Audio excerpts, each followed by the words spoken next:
Bonsoir Dorothée Schmitt. Bonsoir. Vous êtes chercheuse à l'IFRI, l'Institut français des relations internationales. Vous êtes spécialiste de la Turquie.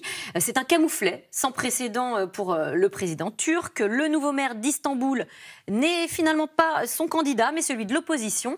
Cela fait 25 ans que l'AKP, le parti présidentiel, régnait sur Istanbul. Alors, avant de revenir sur ce résultat historique avec vous, Dorothée Schmitt, je vous propose de regarder et d'entendre la grande joie des Stambouliotes. Regardez, c'était dans les rues d'Istanbul juste après l'élection. On va avoir la démocratie à Istanbul, l'unité, la fraternité, tout sera plus grand et tout le monde pourra le voir. On va en faire notre président et comme la jeunesse de ce pays, on va travailler dur pour y arriver.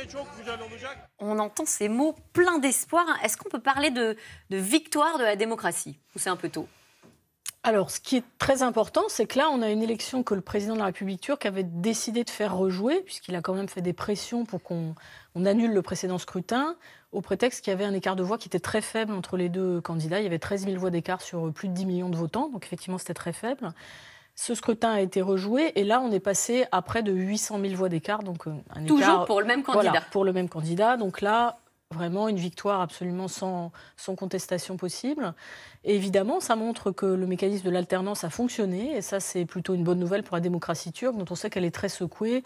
Je vous rappelle quand même qu'on est dans un pays où, il y a 3 ans, on a eu une tentative de coup d'État militaire qui a été déjouée. Depuis, une répression sans précédent qui s'est déclenchée contre l'opposition, des purges dans tous les sens, des procès, y compris contre des activistes de la société civile. Donc là, c'est quand même une bonne nouvelle que les élections aient fonctionné et donné un résultat qui n'était pas celui qu'attendait le parti majoritaire. Ce dont vous parlez, les répressions des libertés notamment, c'est ce qui a provoqué cette déroute. Parce qu'on rappelle que jusqu'à maintenant, l'AKP gagne toutes les élections depuis les années 2000. Depuis 2002, qui est la première élection qui a amené l'AKP effectivement aux affaires en Turquie, Erdogan a perdu une seule élection en 2015, une législative où son parti a perdu la majorité absolue et le scrutin a été rejoué quelques mois plus tard et là, l'AKP a retrouvé sa majorité absolue. Donc ça, c'était un précédent qui peut-être a encouragé le fait de refaire cette élection cette fois-ci. Bon, cette fois-ci, ça a raté, manifestement. Bon.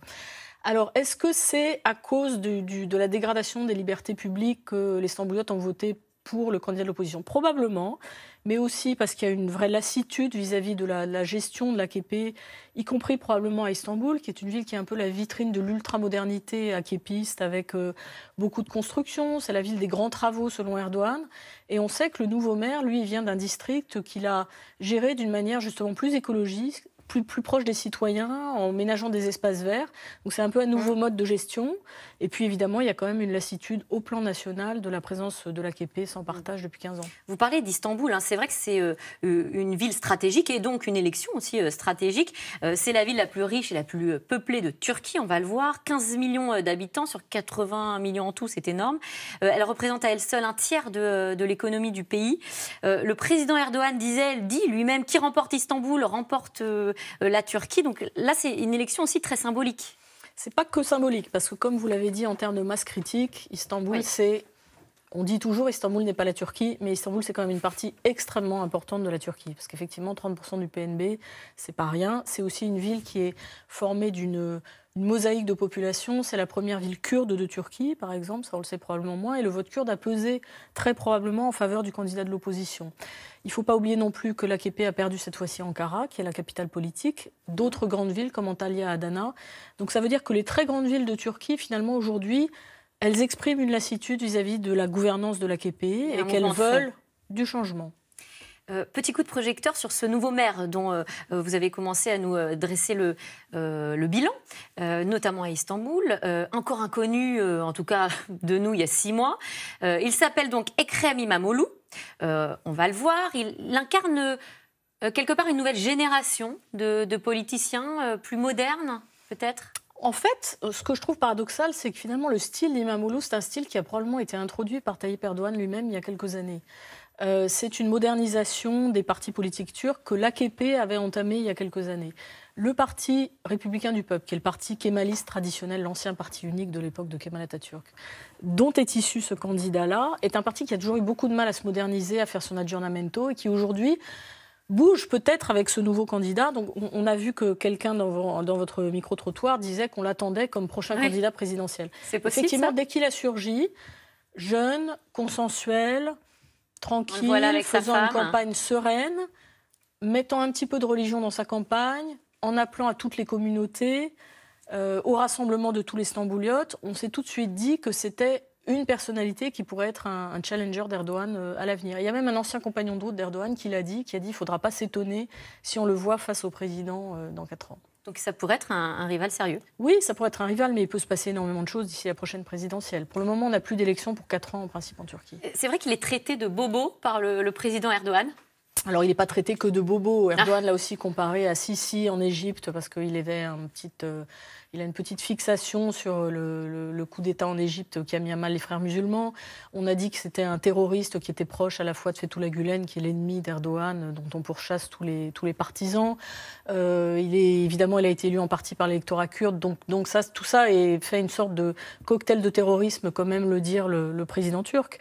Effectivement, İmamoğlu incarne une nouvelle forme de mode de vie à Istanbul, mais qui peut-être peut nous rappeler les très grandes mobilisations qu'on a eues en 2013, au moment des grandes manifestations pour défendre cet espace vert dans Istanbul, les manifestations de Gezi, dont vous vous souvenez peut-être, qui ont été d'ailleurs la première vague de répression par l'AKP d'une contestation populaire. Et qui sont actuellement jugés d'ailleurs. Et une partie d'entre eux, enfin une partie d'activistes de la société civile est jugée pour avoir prétendument fomenté les troubles. Certains annoncent maintenant le début de la fin pour Erdogan. Est-ce que vous y croyez?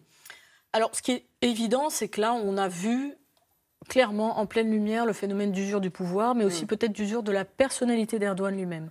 C'est quand même un leader qui occupe tous les postes, parce que là, il a réformé les institutions turques pour être un président qui règne sans partage, il n'y a même plus de Premier ministre. Donc il a énormément donné de sa personne pendant plus de 15 ans. Il est évidemment fatigué, on l'a aussi dit malade à un moment.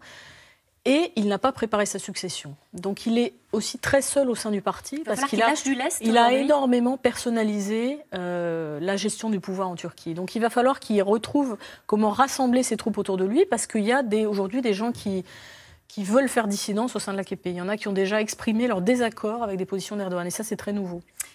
Qu'est-ce que ça va changer très concrètement, cette élection, dans la vie des gens? On parlait du climat en Turquie. Est-ce que c'est un début d'amélioration? Alors disons que pour les opposants qui désespéraient de la capacité des partis d'opposition à s'organiser, à s'entendre, là on a eu un précédent très important puisqu'on a eu donc le parti kémaliste, plus une dissidence des nationalistes, plus les Kurdes qui se sont mis ensemble pour faire élire ce candidat. Ensuite on a une nouvelle personnalité très prometteuse et ça fait très longtemps qu'on n'en avait pas vu, peut-être depuis que Selahattin Demirtas, le patron du parti pro-kurde qui maintenant est en prison, était apparu comme aussi un personnage un peu prometteur dans le paysage politique turc. Ce qu'on attend maintenant, c'est de voir comment le parti du président va se décomposer ou se recomposer, comment Erdogan va refaire l'unité dans ses troupes.